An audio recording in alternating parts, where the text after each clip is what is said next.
Greetings to all. Welcome to the Vishal's LLB channel. In this session, we can discuss the important topic in law of torts is remoteness of damage. So, coming to the topic, in law of torts, remoteness of damage is an interesting topic. The general principle of law requires that once damage is caused by a wrongful act, the liabilities have to be assigned. But in some cases, assigning liabilities is not always a simple task. So, once a tort is committed, it can have multiple consequences. Sometimes the consequences can have further consequences. So, these consequences can be a long chain, and at times the problem of liability of the defendant comes up. So, the question is, how far can the defendant's liability be stretched for the consequences of the defendant's tort? So, the concept of consequences looks a little bit confused manner. So, in order to appreciate the problem better, we may look at a simple example. In this simple example, we see that the defendant, who is a cyclist, negligently hits a pedestrian.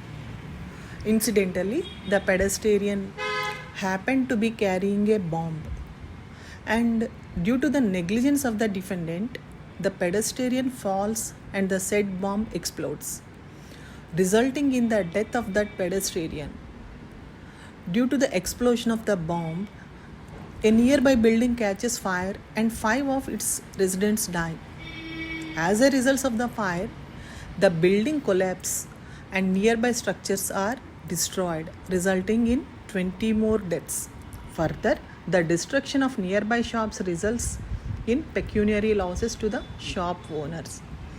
Although one would tend easily dismiss this example as too far-fetched, it is not difficult to see that similar cases resembling this particular domino effect can exist, and that their existence can create questions of legal importance. So, in the above example itself, we can see how a tort of negligence committed by the defendant can result in consequences that were neither intended by the defendant nor comprehended by him beforehand. So, in such a situation, it creates question for assigning the liability.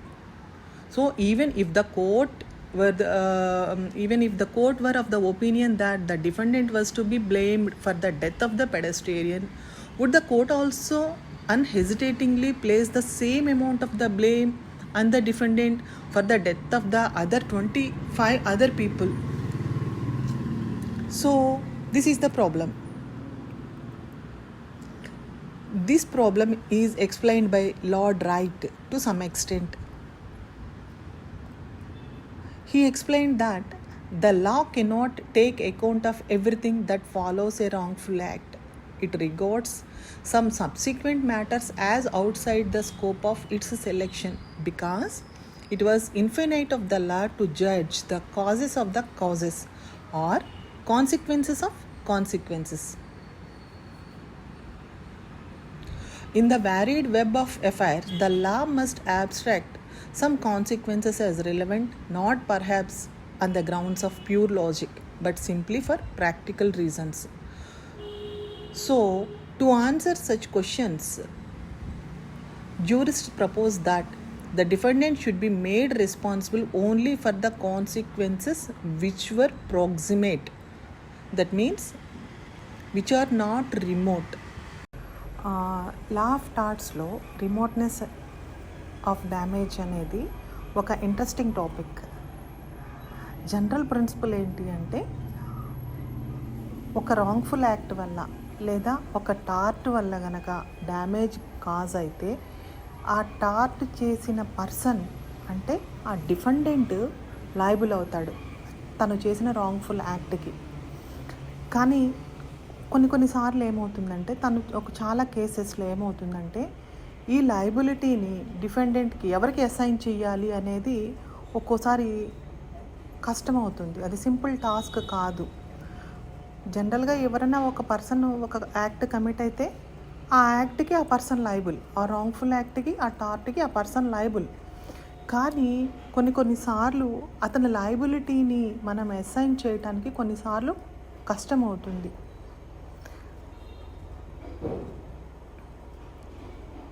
ఒక్కొక్కసారి ఏమవుతుంది అంటే ఒక act commit అయినప్పుడు ఆ act వల్ల జరిగిన consequences అనేవి మల్టిపుల్గా ఉండొచ్చు. అంటే ఎక్కువ కాన్సిక్వెన్సెస్, ఒక టార్ట్ కమిట్ అవ్వటం వల్ల వచ్చే కాన్సిక్వెన్సెస్ అనేవి మల్టిపుల్గా ఉండొచ్చు. ఈ కాన్సిక్వెన్సెస్ వల్ల ఇంకో కాన్సిక్వెన్సెస్ జరిగి ఉండొచ్చు. దీన్నే కాన్సిక్వెన్సెస్ ఆఫ్ కాన్సిక్వెన్సెస్ అంటాము. ఇవి ఒక లాంగ్ చైన్గా ఫామ్ అవ్వచ్చు అనమాట. అలాంటప్పుడు ఆ లయబిలిటీని డిఫెండెంట్కి ఎలాగ అసైన్ చేయగలము అనేది కొద్దిగా టఫ్ జాబ్ అవుతుంది అనమాట. సో ఎంతవరకు క్వశ్చన్ ఏంటి అంటే ఎంతవరకు డిఫెండెంట్ యొక్క లయబిలిటీని మనం స్ట్రెచ్ చేయగలము.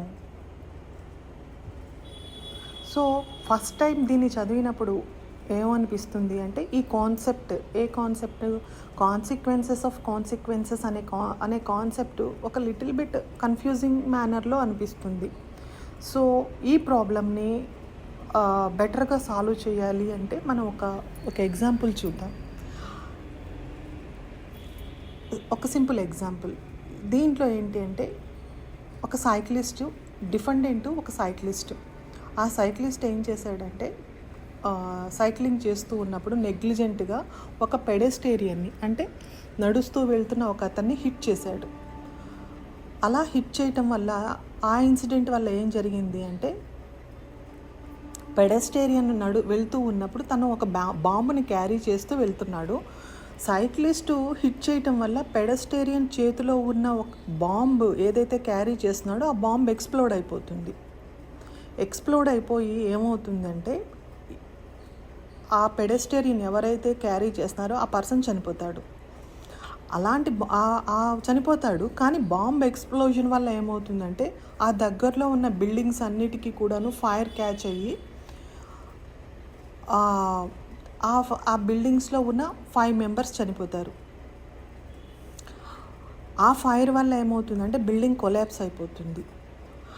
బిల్డింగ్ కొలాప్స్ అయిపోయిన తర్వాత ఆ పక్కన బిల్డింగ్ కొలాప్స్ అయిపోవటం వల్ల పక్కన ఉన్న స్ట్రక్చర్స్ అన్నీ కూడాను కొన్ని డిస్ట్రాయ్ అయిపోతాయి. అవి డిస్ట్రాయ్ అవ్వటం వల్ల 20 మంది మళ్ళీ చనిపోతారు. సో ఆ డిస్ట్రక్షన్ అనేది పక్కన ఉన్న షాప్ వాళ్ళకి ఒక పెక్యూనియర్ లాస్ అనేది జరుగుతుంది. సో సింపుల్ మేనర్లో చెప్పుకోవాలి అంటే ఒక సైక్లిస్టు ఒక పెడెస్టేరియన్ని నడుస్తూ వెళ్తున్న ఒక పర్సన్ని హిట్ చేయటం వల్ల ఆ పర్సన్ చేతిలో ఉన్న ఒక బాంబు క్యారీ చేస్తూ ఉంటాడు. ఆ బాంబు అనేది ఎక్స్ప్లోడ్ అయిపోయి నడుస్తున్న ఆ పర్సన్ చనిపోతాడు. ఈ బాంబ్ ఎక్స్ప్లోజన్ వల్ల పక్కన ఉన్న ఏవైతే రెసిడెంట్స్ ఉంటాయో ఆ బిల్డింగ్స్ అన్నీ కూడాను ఫైర్ అయ్యి అక్కడ 5 మెంబర్స్ చనిపోతారు. ఫైర్ క్యాచప్ అవ్వటం వల్ల ఆ బిల్డింగ్స్ అన్నీ కొలాప్స్ అయిపోవటం వల్ల పక్కన ఉన్న స్ట్రక్చర్స్కి అవి ఎఫెక్ట్ అయిపోయి ఆ స్ట్రక్చర్స్ కూడాను కొలాప్స్ అయిపోతాయి. దానివల్ల 20 మంది చనిపోతారు.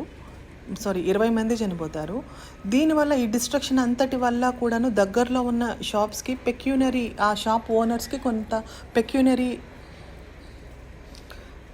డ్యామేజ్ అనేది జరుగుతుంది. సో ఈ ఎగ్జాంపుల్లో మనం చూడొచ్చు, నెగ్లిజెంట్గా సైక్లిస్ట్ కమిట్ అయిన టార్ట్కి, that means the defendant commit అయిన టార్ట్కి ఎన్ని కాన్సిక్వెన్సెస్ రిజల్ట్ అయినాయి అనేది, ఎన్ని కాన్సిక్వెన్సెస్ జరిగినాయి అనేది. ఇక్కడ క్వశ్చన్ ఏంటి అంటే డిఫెండెంట్ అంటే ద సైక్లిస్టు పెడెస్టేరియన్ డెత్కి రెస్పాన్సిబుల్, ఎందుకంటే నెగ్లిజెంట్గా హిట్ చేసినందుకు. అయితే క్వశ్చన్ ఏంటి అంటే కోర్టు కూడాను హెజిటేటింగ్గా, అంటే ఏం హెజిటేట్ చేయకుండా మిగతా చనిపోయిన 20 మంది పీపుల్ యొక్క డెత్కి కూడాను సైక్లిస్ట్ని బ్లేమ్ చేస్తుందా, సైక్లిస్ట్ రెస్పాన్సిబుల్ అవుతాడా అనేది. సో ఈ ప్రాబ్లమ్ని లార్డ్ రైట్ కొంతవరకు ఎక్స్ప్లెయిన్ చేశారు. ఏంటి అంటే, the law cannot take account of everything that follows A wrongful act.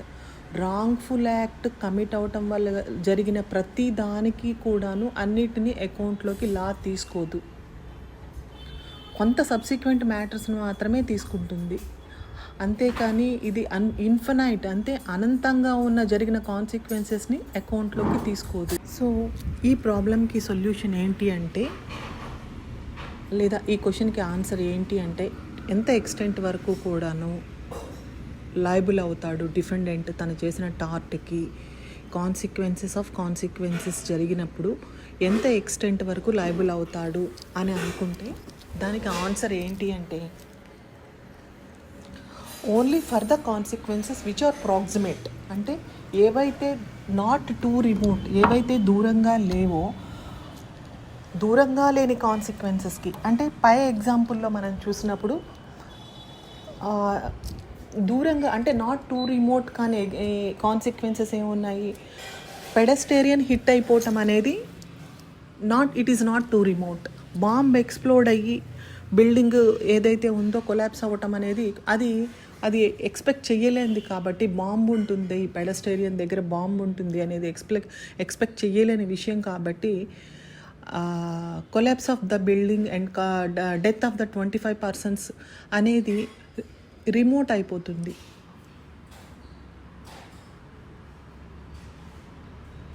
కాబట్టి ఆ రిమోట్ కాన్సిక్వెన్సెస్కి డిఫెండెంట్ లయబుల్ అవ్వడు. What is proximate and remote damage? Just as Lord Wright has pointed out it, we have to draw a line for practical purposes.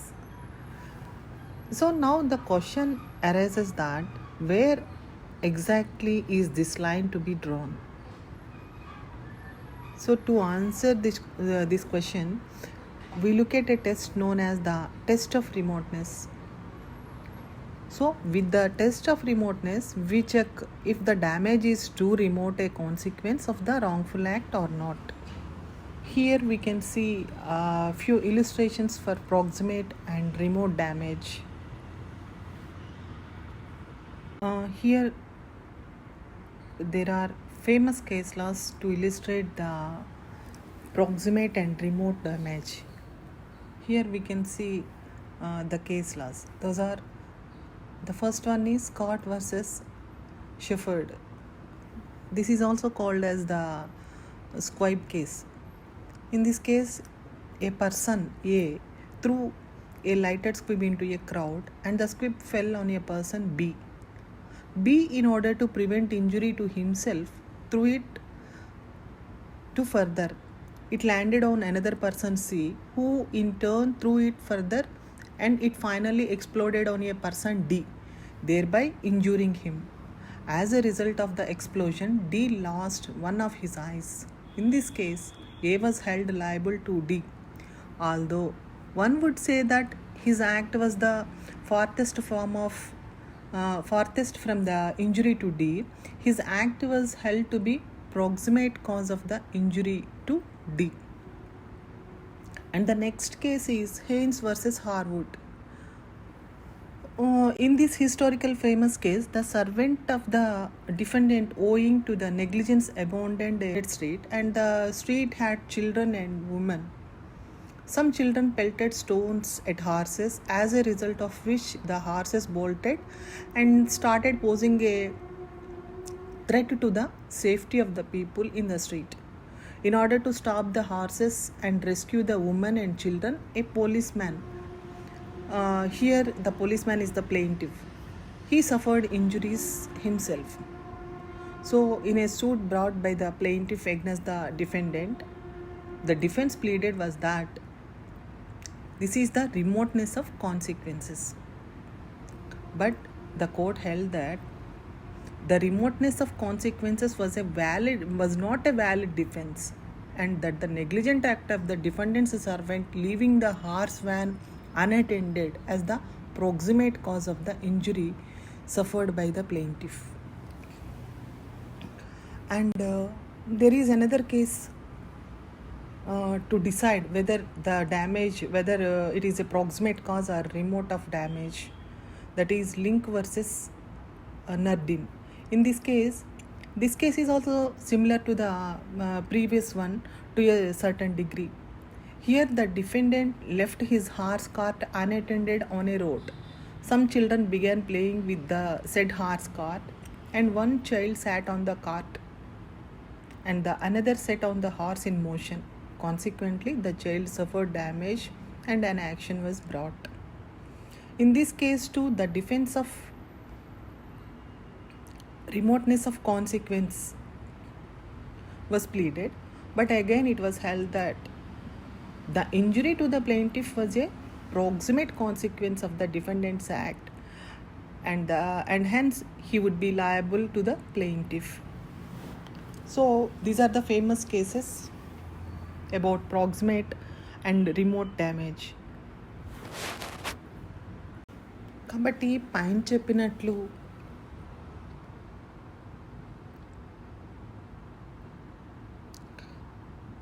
ఎంత extent వరకు defendant తన చేసిన wrongful యాక్ట్కి liable అవుతాడు అంటే ఎంతవరకు తనని రెస్పాన్సిబుల్ చేయగలము తన రాంగ్ఫుల్ యాక్ట్కి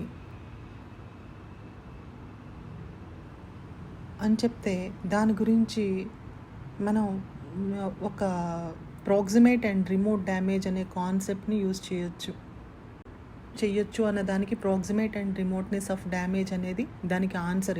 ఎంత ఎక్స్టెంట్ వరకు అతన్ని లయబుల్ చేయగలము అనటానికి కాదు.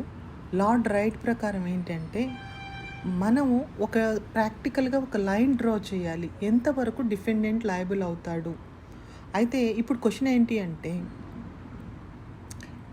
ఎక్కడ అనేది ఎగ్జాక్ట్గా ఎక్కడ ఆ లైన్ అనేది డ్రా చేయాలి.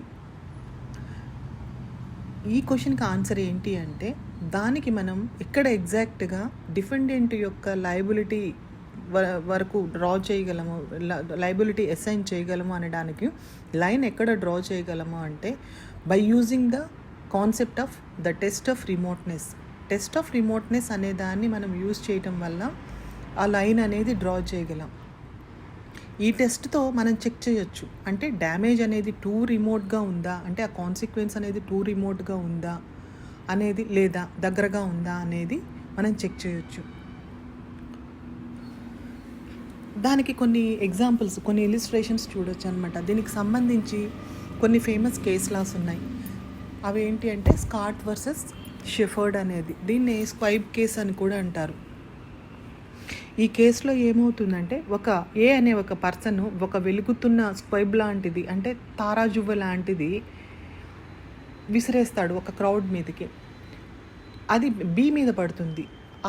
అది బి మీద పడినప్పుడు దానివల్ల వచ్చే ఇంజురీస్ని తప్పించుకోవడానికి కాను దాన్ని అతను మళ్ళీ విసిరేస్తాడు. ఆ విసిరేయటం వల్ల అది వెళ్ళి మళ్ళీ సి మీద పడుతుంది. సి దాన్ని మళ్ళీ విసిరేయటం వల్ల డి మీద పడుతుంది. కాబట్టి దాని ఎక్స్ప్లోజన్ వల్ల ఏమవుతుందంటే ఫైనల్గా డి అనే పర్సన్ యొక్క ఐ లాస్ అవుతుంది.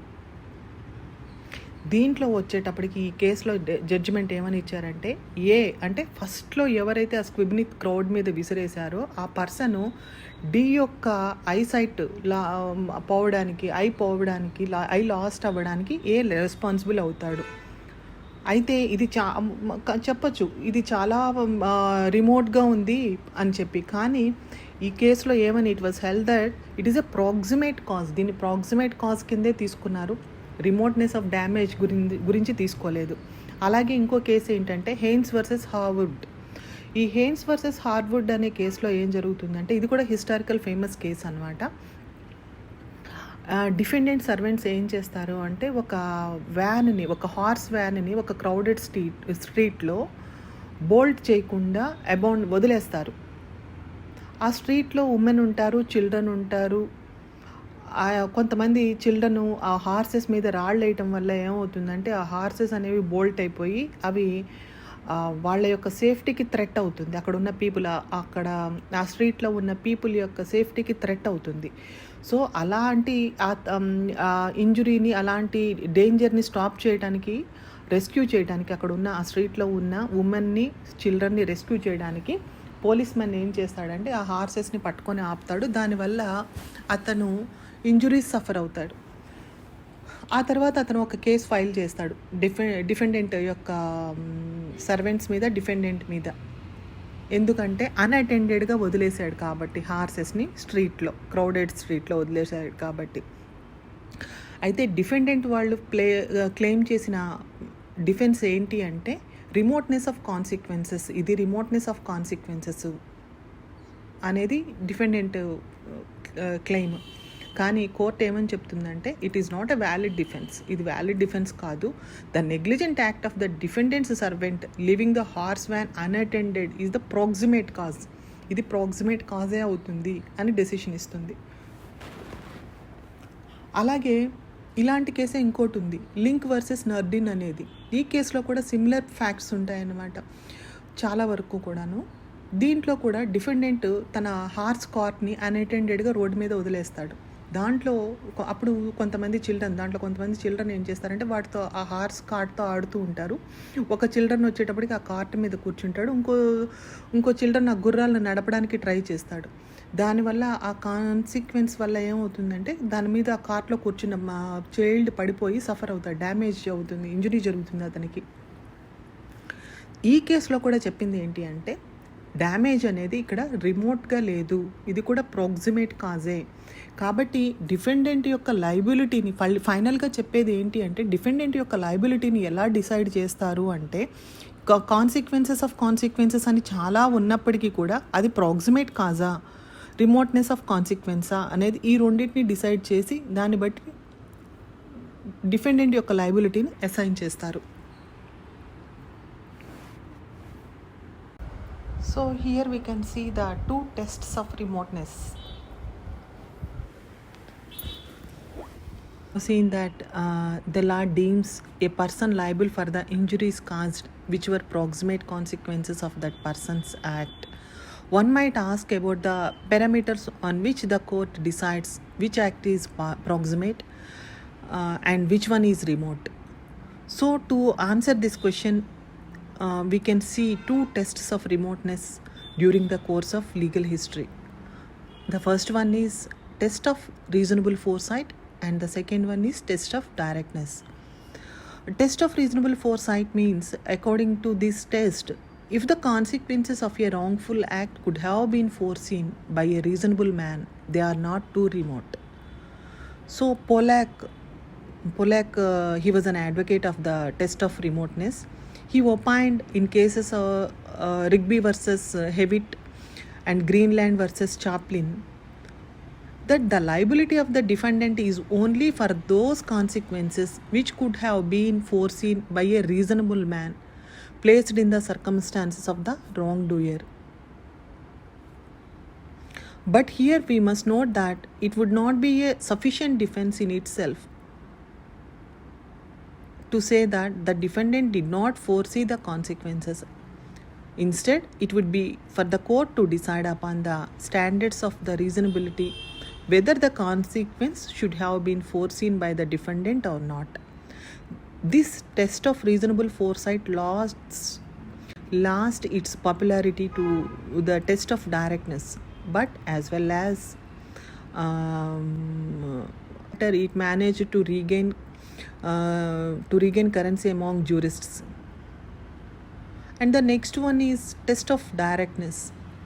According to the test of directness, a person is liable for all the direct consequences of his act, whether he could have foreseen them or not, because consequences which directly follow a wrongful act are not too remote.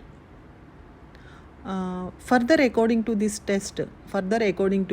test of directness, if the defendant could foresee any damage, he will be liable for all the direct consequences of his wrongful act.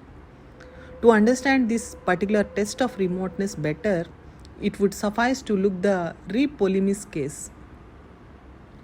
It is the very popular case.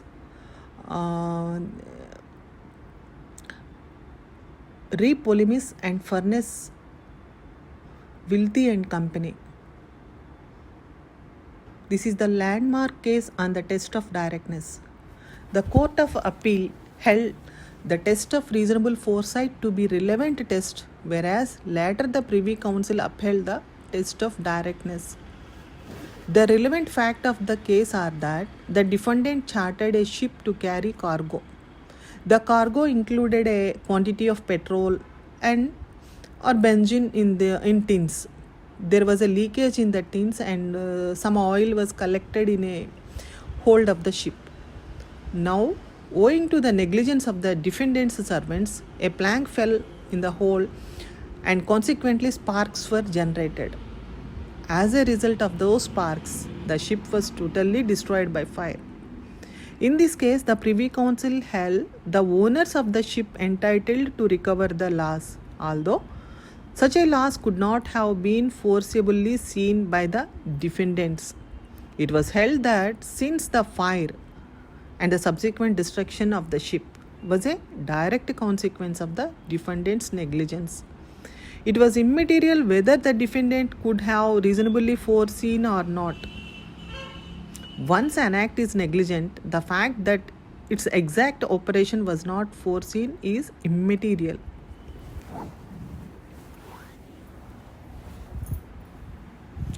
And the another famous case is Wagon Mount case, the reaffirmation of the test of reasonable foresight. So the test of directness that was upheld in the Re Polymis case was considered to be incorrect and was rejected by the Privy Council 40 years later in the case of Overseas Tanks UK Limited versus Marts Dock and Engineering Company Limited. This is also popularly known as Wagon Mounts case. So the facts of the case are: the Wagon Mount was a ship which was chartered by the appellants, and it was taking fuel at a Sydney port at a distance of about 180 meters from the respondent's wharf. The wharf had some welding operations going on it. Owing to the negligence of the appellant's servants, a large quantity of oil was split on the sea, which also reached the respondent's wharf. So, due to the welding operations going on there, molten metal from the respondent's wharf fell, which ignited the fuel oil and fire was caused. The fire caused a lot of damage to the respondent's wharf and equipment. So, in this case, the trial court and the Supreme Court held the appellants liable for the damage to the respondents based on the ruling in Re Polymis. But when the case reached to the Privy Council, it was held that Re Polymis could not be considered good law any further, and thus the decision of the Supreme Court was resolved. The decision of the Supreme Court was reversed. It was held that the appellants could not have reasonably foreseen the damage to the respondent, and therefore they were not liable for the damage caused.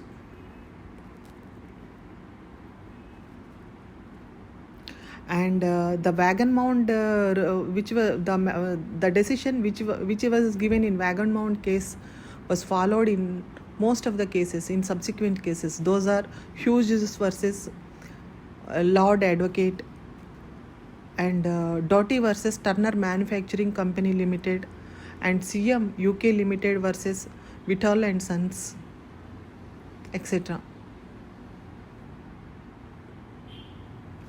So this is all about remoteness of damage.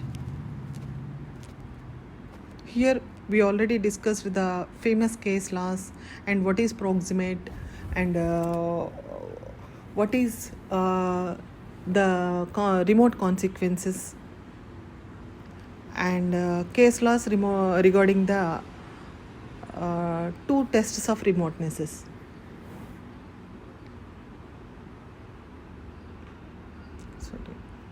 Two tests of remoteness.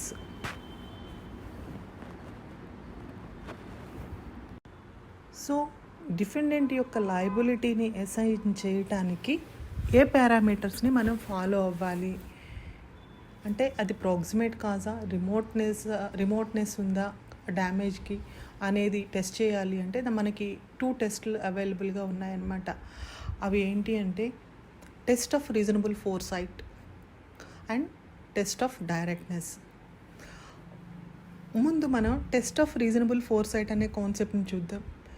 ఈ test ప్రకారం అంటే test of reasonable foresight అనే test ప్రకారం ఏంటంటే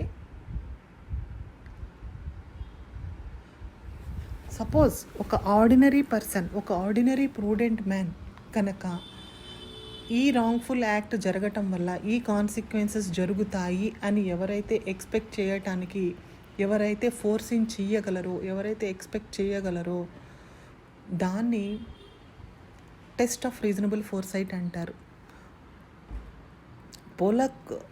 పోలాక్ opinion ప్రకారం ఏంటి అంటే Rigby versus Hewitt and Greenland versus Chaplin అనే కేసులో పోలాండ్ ఒపీనియన్ ఏంటి అంటే డిఫెండెంట్ యొక్క లయబిలిటీ ఎంతవరకు ఉంటుందంటే ఏ కాన్సిక్వెన్సెస్ని రాంగ్ఫుల్ యాక్ట్ జరగటం వల్ల ఏ కాన్సిక్వెన్సెస్ని ఇలా జరుగుతాయి అని మనం ఫోర్కాస్ట్ చెయ్యడానికి ఒక రీజనబుల్ మ్యాన్ ఫోర్కాస్ట్ చెయ్యగలడో అంతవరకు మాత్రమే డిఫెండెంట్ లయబిలిటీ అనేది ఉంటుంది. ఇది సఫిషియంట్ డిఫెన్స్ కాదు. ఎందుకు అంటే డిఫెండెంట్ ఫోర్సింగ్ చెయ్యగలడా లేదా, ఆ డిఫెండెంట్ ఫోర్కాస్ట్ చేయగలడా లేదా అనేది డిఫెండెంట్ మీద డిపెండ్ అయ్యి ఉండకూడదు. It is the court to decide.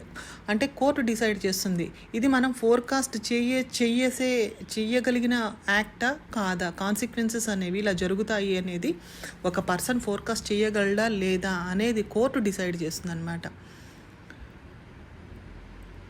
అయితే ఈ టెస్ట్ ఆఫ్ రీజనబుల్ ఫోర్సైట్ అనేది దాని పాపులారిటీని పోగొట్టుకుంది. దేనివల్ల అంటే ద టెస్ట్ ఆఫ్ డైరెక్ట్నెస్ అనేది ఇంకో కాన్సెప్ట్ రైజ్ అయిందనమాట.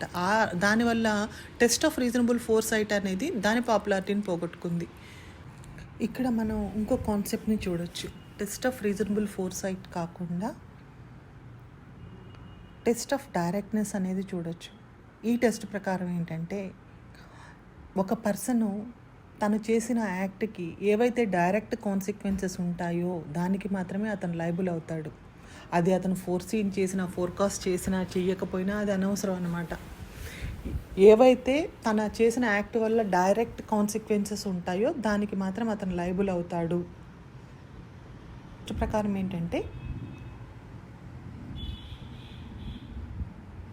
ఒకవేళ గనక డిఫెండెంట్ కనుక if he could foresee any damage he will be liable for all the direct consequences of his wrongful act.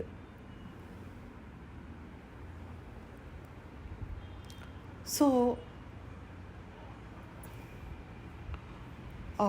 ఈ టెస్ట్ ఆఫ్ డైరెక్ట్నెస్ అనేది మనం క్లియర్గా అర్థం చేసుకోవాలి అని అనుకుంటే ఒక కేసుల యొక్క ఫ్యాక్ట్స్ చూద్దాం.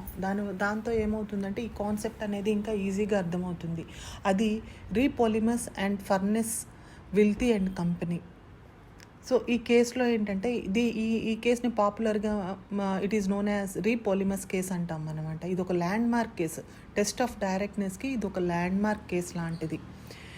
దీంట్లో ఏమవుతుందంటే కోర్ట్ ఆఫ్ అప్పీల్ ఏమని జడ్జ్మెంట్ ఇచ్చిందంటే test of reasonable foresight to be relevant test whereas later the Privy Council upheld the test of డైరెక్ట్నెస్.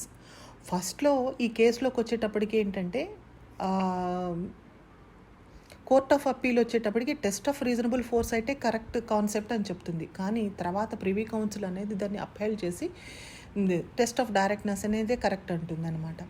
So first ముందు ఈ రీపోలిమస్ and Furness Withy and company దాంట్లో రిలవెంట్ ఫ్యాక్ట్స్ ఏంటి అనేది చూద్దాం. ఈ కేసులో ఏంటంటే డిఫెండెంట్ ఒక షిప్ని చార్టర్ చేసుకుంటారు. దేనికోసం అంటే టు క్యారీ కార్గోని క్యారీ చేయడానికి ఒక షిప్ని రెంట్కి తీసుకుంటారు. ఆ cargo included A quantity of petrol and benzene in tins. So ఆ కార్గోలో పెట్రోల్, బెంజిన్ టిన్స్లో ఉంటాయన్నమాట.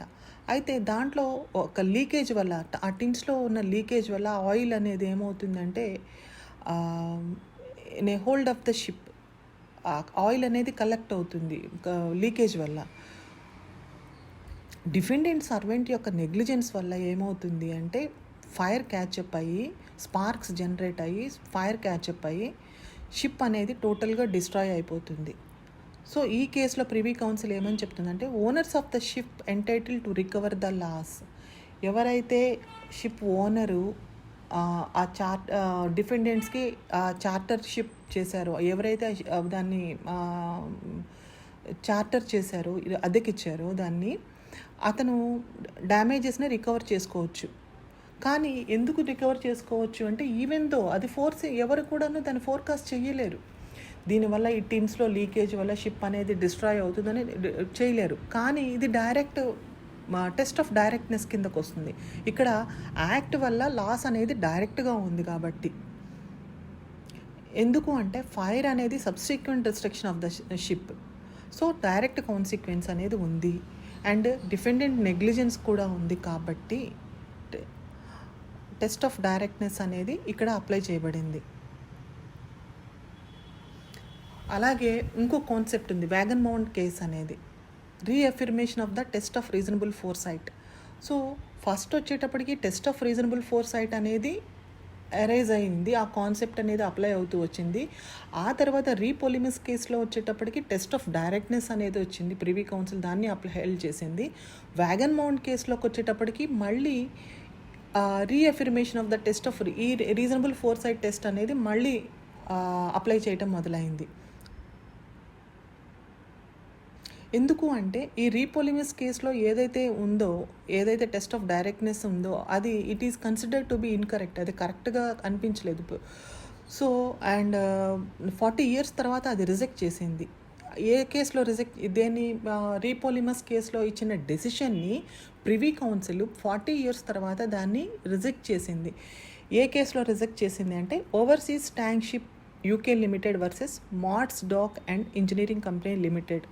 దీన్ని ఈ కేసే popularly known as Wagon Mound case అంటారు అనమాట.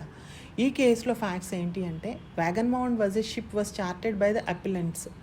సో ఒక షిప్ని చార్టర్ చేసుకుంటారు అపిలెంట్స్. ఇది సిడ్నీ పోర్ట్ నుండి ఫ్యూయల్ తీసుకొని వెళ్తుంది. ఎంత డిస్టెన్స్ వరకు అంటే 180 meters వరకు ఫ్రమ్ ద రెస్పాండెంట్స్ వార్ఫ్ అంటే వార్ఫ్ ఇన్ ద సెన్స్ ఆ షిప్ అన్లోడ్ అవుతూ ఉంటుంది కదా, అన్లోడ్ చేయటం అనేది ఉంటుంది కదా. సో అలాంటి వార్ఫ్ దగ్గర నుండి తీసుకొని వెళ్తూ ఉంటుంది సిడ్నీ పోర్ట్ నుండి ఆ వార్ఫ్ వరకు కూడాను. అయితే ఆ వార్ఫ్లో కొన్ని వెల్డింగ్ ఆపరేషన్స్ అనేవి జరుగుతూ ఉంటాయి. అపెలెంట్ సర్వెంట్స్ యొక్క నెగ్లిజెన్స్ వల్ల ఏమవుతుందంటే లార్జ్ క్వాంటిటీ ఆఫ్ ఆయిల్ అనేది సీ మీద స్ప్లిట్ అయిపోతుంది. సో ఆ స్ప్లిట్ అయిపోయి వెల్డింగ్ ఆపరేషన్ వల్ల స్పార్క్ అవ్వటం వల్ల అది ఆ సీ మీద ఉన్న ఆయిల్కి అది ఫైర్ క్యాచప్ చేసేసి రెస్పాండెంట్స్ వార్ఫ్ ఏదైతే ఉందో ఆ వార్ఫ్కి డ్యామేజ్ అవుతుంది, ఇగ్నిట్ అవుతుంది. ఫ్యూయల్ అనేది ఇగ్నిట్ అయిపోయి ఫైర్ అనేది కాజ్ అవుతుంది. దీనివల్ల రెస్పాండెంట్ వార్ఫ్ అండ్ ఎక్విప్మెంట్ చాలా వరకు డ్యామేజ్ అయిపోతుంది. సో ఈ కేసులో trial court and supreme court ఏమని చెప్తుందంటే appellants liable for the damages to the respondents based on the ruling in re Polemis కేసులో ఉన్నదానికి ఏదైతే ఉందో, రీపోలిమస్ కేసులో ఏ కాన్సెప్ట్ ఉంది, టెస్ట్ ఆఫ్ డైరెక్ట్నెస్ అనేది ఉంది. ఆ దాని ప్రకారంగా సుప్రీంకోర్టు ట్రయల్ కోర్టు ఏమైనా డెసిషన్ ఇచ్చాయంటే రెస్పాండెంట్స్కి appellants liable for the damages అని ఇచ్చింది డెసిషన్. కానీ ఎప్పుడైతే ప్రివీ కౌన్సిల్కి ఈ కేసు రీచ్ అయిందో ప్రివీ కౌన్సిల్లో ఏమని డెసిషన్ వచ్చిందంటే re Polemis could not be considered good law. Re Polemis కేసులో ఇచ్చిన డెసిషన్ ఏదైతే ఉందో అది it's not a good law అని డెసిషన్ ఇచ్చింది. And thus the decision of the supreme court was reversed. So కాబట్టి అది గుడ్లా కాదు. కాబట్టి ఈ కేసులో వ్యాగన్ మౌంట్ కేసులో సుప్రీంకోర్టు ఏదైతే డెసిషన్ ఇచ్చిందో ఆ డెసిషన్ అనేది రివర్స్ చేసింది. And it was held that appellants could not have reasonably foreseen the damage to the respondent and therefore they were not liable for the damage caused. ఎందుకంటే దాన్ని ఎవరు forecast చేయలేరు కాబట్టి దానివల్ల అపెలెంట్స్ అనేవాళ్ళు ఎవరైతే రెస్పాండెంట్కి ఏదైతే డ్యామేజ్ అయిందో దాన్ని ఫోర్కాస్ట్ చేయలేని సర్కమ్స్టాన్స్ కాబట్టి వాళ్ళు రెస్పాన్సిబుల్ కాదు అని డెసిషన్ ఇచ్చింది. సో ఈ వ్యాగన్ మౌంట్ కేసులో ఏదైతే డెసిషన్ వచ్చిందో అవి తర్వాత సబ్సిక్వెంట్ కేసెస్లో కూడా ఫాలో అయ్యారు. అది ఆ కేసెస్ ఏంటి అంటే huge versus lord advocate and డోటీ versus Turner manufacturing company limited and SCM UK limited versus vital and Sons. ఇలా డిఫరెంట్ కేసెస్లో వ్యాగన్ మౌంట్ కేసు రూల్ని అప్లై చేయవలసి వచ్చింది. సో వ్యాగన్ మౌంట్ కేసులో ఇచ్చినది ఏంటి అంటే టెస్ట్ ఆఫ్ రీజనబుల్ ఫోర్సైట్ అనే కాన్సెప్టే అప్లై అవుతుంది. So finally test of reasonable foresight అనేది అప్లై అవుతుంది. సో ఈ కేసులో రిమోట్నెస్ ఆఫ్ డ్యామేజ్ అంటే ఏంటి, ప్రాక్సిమేట్ కాజ్ అంటే ఏంటి, రిమోట్ కాన్సిక్వెన్సెస్ అంటే ఏంటి, రిమోట్ కాన్సిక్వెన్సెస్కి దానికి సంబంధించి ప్రాక్సిమేట్ అండ్ రిమోట్ కాన్సిక్వెన్సెస్కి సంబంధించిన కేస్ లాస్ ఏంటి, అలాగే ఎలాగ డ్రా చేయగలము ఒక లైన్ని టెస్ట్ ఆఫ్ డిఫెండెంట్ లయబిలిటీని అసైన్ చేయడానికి ఎలాంటి పారామీటర్స్ని యూస్ చేయొచ్చు అనడానికి 2 టెస్ట్లు ఏమున్నాయి, టెస్ట్ ఆఫ్ రీజనబుల్ ఫోర్సైట్ ఒకటి, టెస్ట్ ఆఫ్ డైరెక్ట్నెస్ ఒకటి, ఏవైతే ఉన్నాయి అనేవి ఈ చాప్టర్లో డిస్కస్ చేయడం జరిగింది. సో దీంతో రిమోట్నెస్ ఆఫ్ డ్యామేజ్ అనేది కంక్లూడ్ అయ్యింది.